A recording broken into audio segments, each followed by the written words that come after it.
冰室係乜嘢嚟？茶餐廳同佢又有冇親戚關係呢？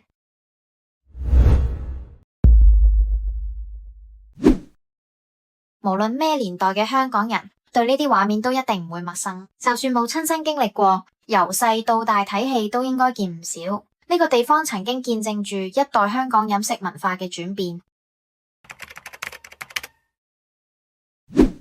高樓底嘅通風設計、吊扇同格仔瓷磚，啱啱嘅畫面都係嚟自香港嘅傳統冰室。冰室同茶餐廳往往都有本土文化、懷舊同集體回憶等等嘅標籤，但我哋又有冇認真了解過到底同香港人有咩關係呢？冰室自50至60年代開始喺香港流行，當時香港人本身冇下午茶嘅概念，但係嗰陣香港正處於殖民時期，外國文化大量湧入，令到嚟自西方嘅下午茶概念同埋好多西方嘅食物就靜靜雞喺香港落地生根。不過嗰陣喺香港提供西式食物嘅餐廳定價都相對高，而大部分香港人都係藍領工作者，所以未必有能力可以體驗到西式食物，或者根本冇閒錢去餐廳嘆西式下午茶。而冰室就係將當時被認為高級、離地、好似遙不可及嘅西方食物同下午茶文化變成一種雅俗共賞嘅嘢。最早期嘅冰室除咗有啲比較西化嘅輕食，例如三文治、糕餅、麵包等之外，仲會有一啲冰凍清涼嘅飲品，例如紅豆冰、雜果冰、咖啡、奶茶等嘅凍飲。所以當時冰室嘅主要功用就係為普羅大眾，尤其係草根階層提供一個飲冰、消暑同埋消閒社交嘅地方。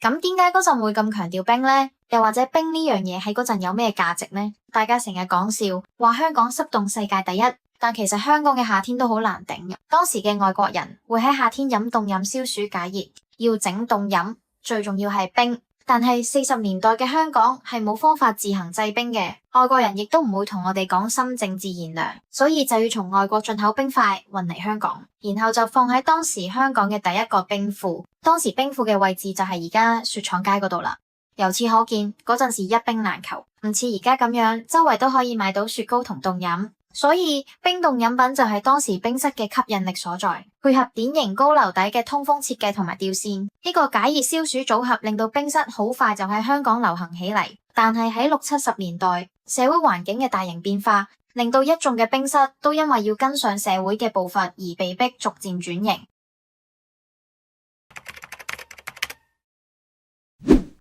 冰室出現嗰陣，佢嘅定位好明確，就係一個飲冰休息嘅地方，憑住親民嘅價格同埋涼爽舒服嘅環境，成為咗勞工階層日常休憩嘅地方。因為冰室只係持有小食食肆牌照，只可以提供指定嘅食品同埋飲品，唔可以提供明火烹煮嘅食物，所以當時絕大部分嘅冰室都只會喺上晝同下晝嘅時間開門做生意。直到60、70年代，大量勞動人口湧入香港。勞動人口多咗，令到熱食嘅需求亦都激增，佢哋嘅餐費預算唔高，飲食業者逼住要開發低成本套餐。傳統冰室如果繼續堅持淨係做小食，就好難喺咁大競爭入邊生存落去。呢個壓力令到當時好多冰室都紛紛轉型，由小食食肆牌照轉做普通食肆牌照，令到冰室可以賣任何種類嘅食物。例如開始提供唔同款式嘅主食，慢慢再將中西式嘅餐飲元素溝埋，創造出香港獨有嘅茶餐廳菜系。如果大家對茶餐廳呢個主題感興趣，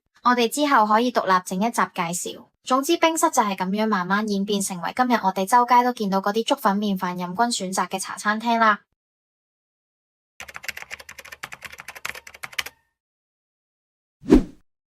冰室可以體現到一部分嘅香港本土文化同埋殖民歷史，令到佢唔單止係一種飲食文化，仲反映咗舊時代香港嘅社會狀況同埋香港殖民時期嘅文化交融成果。一開始冰室係為咗中下階層設計，提供平價嘅西式飲食，滿足普通市民對西餐文化嘅向往。佢嘅存在象徵住殖民地時期香港社會階級分層同埋文化嘅交融。但係社會急速變化，冰室都紛紛轉型做茶餐廳，營運模式好明顯同傳統冰室截然不同。而當個社會上面越嚟越少聽到冰室呢個名嘅時候，唔少嘅新型冰室竟然喺2010年開始逐一湧現，懷舊、本土、傳統、原味道等等嘅 hashtag，將冰室呢兩個字穿越時空帶到去現今嘅香港社會。但係呢啲新型冰室其實係用緊現代茶餐廳嘅經營模式去運作，除咗提供傳統冰室嘅輕型食品之外，仲有中西甚至日韓星馬泰風味嘅嘢食。